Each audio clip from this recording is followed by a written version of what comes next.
దేవుని పరిశుద్ధ నామానికి స్తోత్రం కలుగునుగాక. ఈ దినముకైన దేవుని వాక్యంను మనం చూద్దాం.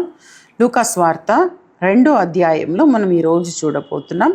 13, 14, అవసరమైతే 12 కూడా మనం చదువుతాం. ఇక్కడ రాయబడి ఉంది 13వ వచనంలో. లూకాసు వార్త 2:13లో రాయబడి ఉంది, వెంటనే పరలోక సైన్య సమూహము ఆ దూతతో కూడా నుండి 14వ వచనంలో, సర్వోన్నతమైన స్థలములో దేవునికి మహిమయు, ఆయనకిష్టులైన మనుషులకు భూమి మీద సమాధానమును కలుగునుగాక అని దేవుణ్ణి స్తోత్రము చేయిచుండెను అని చెప్పి రాయబడి ఉంది.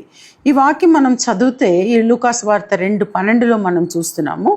దానికి ఇదే మీ కానవాళ్ళు, ఒక శిశువు పొత్తిగుడ్డలో చుట్టబడి ఒక తొట్టెలో పండుకొని ఉండుట మీరు చూచెదరని వారితో చెప్పాను. ఫస్ట్ యేసు జన్మించినప్పుడు ఆ ఆనవాళ్ళు అంటే ఒక సూచన వారందరికీ ఇవ్వబడి ఉన్నది. ఏమిటి? ఒక శిశువును పొత్తిగుడ్డలో ఏం చేస్తారు అంటే, అది చలికాలం కదా, కోల్డ్ కాలం. చలికాలంలో పొత్తిగుడ్డలో చుట్టబడి ఒక తొట్టిలో పండుకొని ఉండుట మీరు చూచెదరని వారితో చెప్పాను. అంటే వెంటనే వారు అది చూసినప్పుడు అక్కడ రాయబడి ఉంది, వెంటనే పరలోక సైన్య సమూహము ఆ దూతతో కూడా నుండి, పరలోకంలో నుండి చాలా దూతలు దిగి వచ్చారు. దిగి వచ్చి ఏం చేశారంట? వారందరూ దేవుణ్ణి స్తుతించారు. ఎలా స్తుతించారు?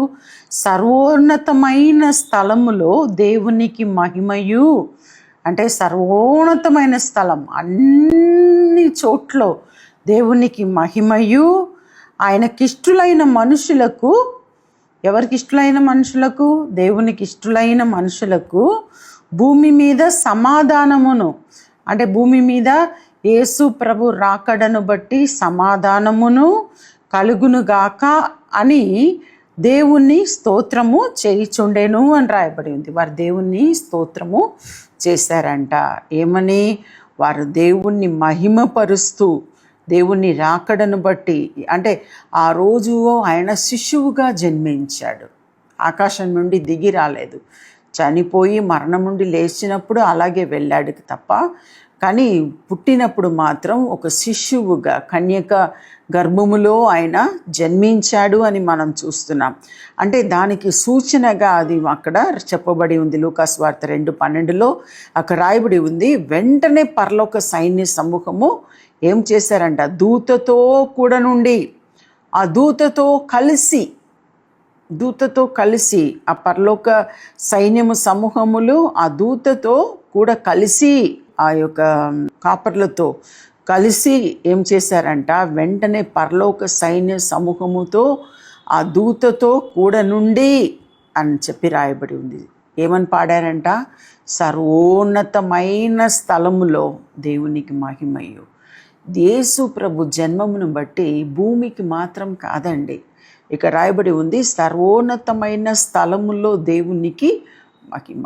అన్ని స్థలములో, భూమిలో, ఆకాశంలో, పరలోకంలో, అన్నిట్లో ఆయనకిష్టులైన మనుషులకు భూమి మీద, పరలోకంలో ఏమిటి? మహిమయు, భూమిలో సమాధానమును కలుగునుగాక అని దేవునికి స్తోత్రము చేయిచుండెను. యేసు జన్మంలో భూమి ఆకాశం అంతా కూడా, భూమి ఆకాశం అంటే భూమి పరలోకం అంతా కూడా మనుషులకు సంతోషం, మనుషులకు సమాధానం, మనుషులకు ఆనందం. అదే రీతిగా యేసు జన్మించినప్పుడు ఆ రోజు ప్రారంభమైన ఆ సంతోషము, ఆ ఆనందము ఇప్పుడు వరకు నిలిచి ఉందండి. ఇప్పుడు వరకు మనం సంతోషపడుతున్నాం. ఇప్పుడు వరకు క్రిస్మస్ వచ్చిందని, ఇంకా కొన్ని రోజుల్లో క్రిస్మస్ వస్తుంది. క్రిస్మస్ వస్తే ఎంత సంతోషమో, ప్రతి ఇంట్లో సంతోషం, ప్రతి ఇంట్లో ఆనందం, ప్రతి ఇంట్లో కొత్త బట్టలు, ప్రతి ఇంట్లో కేకు.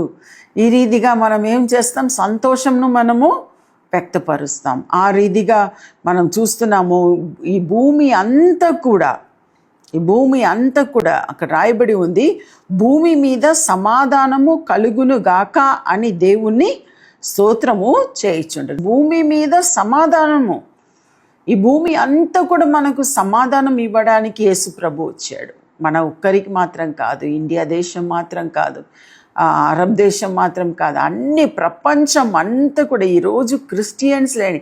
అంటార్టికాలో ఒక చోటు అక్కడ ఇల్లే ఉండదంట, అక్కడ ఫుల్ మంచే ఉంటుంది. అక్కడ కూడా పోయి ఒక సిలువ జెండా ఫిక్స్ చేసి వచ్చారు. అక్కడ కూడా ఒక సిలువ జెండా ఉంది.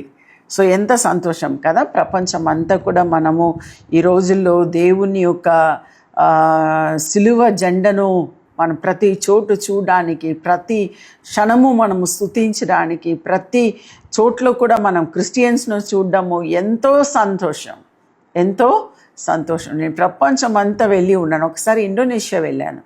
ఇండోనేషియా వెళితే అక్కడ మారుమూల ప్రాంతానికి నన్ను తీసుకెళ్లారు. అప్పుడు అన్నారు, ఇక్కడ అందరూ ముస్లిమ్సే అన్నారు. అవునా, మరి ఎక్కడ పోయి నేను సువార్త చెప్తాను అనుకొని పోతే అక్కడ ఒక చిన్న చర్చ్ ఉండే. అక్కడ ఒక పాస్టర్ నన్ను తీసుకొని వెళ్ళారు. అక్కడ పోయి చూస్తే చాలామంది ఉన్నారు.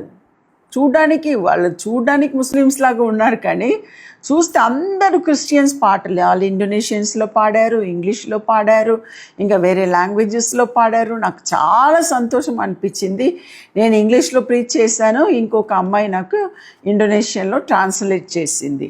సో ప్రపంచం అంతా కూడా అండి, అది ముస్లిం దేశాలు కావచ్చు, ఇప్పుడు అరబ్ దేశాల్లో కూడా, సౌదీ అరేబియాలో జెండా పట్టుకొని యేసు ప్రభుని మహిమపరచడం నేను ఒక వీడియోలో చూశాను. సో ఎక్కడైనా కూడా ఈ రోజుల్లో ప్రపంచం అంతా కూడా క్రైస్తవులు వ్యాపించి ఉన్నారు. దేవుని రాకడ చాలా సమీపంగా ఉందండి. మనం చాలా జాగ్రత్తగా ఉండాలి. మన విశ్వాసంను మనం పట్టుకోవాలి. ఆ విశ్వాసం అనే డాల్ను పట్టుకొని మనం ధైర్యంగా యేసు ప్రభును చాటించాలి. మన భయభక్తితో జీవించాలి. దేవుడు మన జీవితంలో, మీ జీవితంలో, మీ కుటుంబంలో గొప్ప కార్యంను తప్పకుండా చేస్తాడు. ప్రార్థన చేసుకుందాం. ప్రభువానికి స్తోత్రం తండ్రి. ఈరోజు ప్రత్యేకంగా ప్రభువా, ఎవరెవరు ప్రభువా నీ వైపు వారు చూస్తున్నారో, నీ నామమును ప్రభువా వారు హెచ్చిస్తూ ఉన్నారు తండ్రి. వారు ఎవరెవరు ప్రభువా వారు సర్వోన్నతమైన స్థలంలో దేవునికి మహిమ అని చెప్పి ప్రభువా ఎవరెవరు నిన్ను గణపరుస్తూ ఉన్నారు, ఎవరెవరు ప్రభువా భయభక్తితో ప్రభువా నిన్ను వెతుకుచూ ఉన్నారు, వారికి సమాధానము, సంతోషము ప్రభువా, దీర్ఘాయుష్ను దయచేయమని, ఏ కొదువ లేకుండా ప్రభువా వారిని దీవించమని, ఆశీర్వదించమని వారిని మీ చేతికి అప్పగిస్తూ తండ్రి, వారి జీవితంలో మీరు గొప్ప కార్యమును చేయమని ప్రభువా తండ్రి, ఏ కీడు ఏ అపాయము వారిని సమీపించకుండా ప్రభువా వారిని చూసుకోమని ప్రభువా నిన్ను వేడుకుంటున్నాం తండ్రి. మీరే తోడుగా ఉండండి ప్రభువా, వారిని ఆశీర్వదించండి, బలపరచండి. యేసు నామంలో అడిగి ప్రార్థిస్తున్నాము మా తండ్రి, ఆమేన్. హాయ్, ఈ వీడియో ద్వారా మీరు దీవించబడినట్లయితే మరి తప్పకుండా లైక్ చేయండి. తెలిసిన వారికి ఈ వీడియోని షేర్ చేయడానికి మర్చిపోకండి. ఇంకా మరి వీడియోల కొరకు సబ్స్క్రైబ్ చేయడానికి మర్చిపోకండి. ప్రభు మిమ్మల్ని దీవించును గాక. See you soon. God bless you.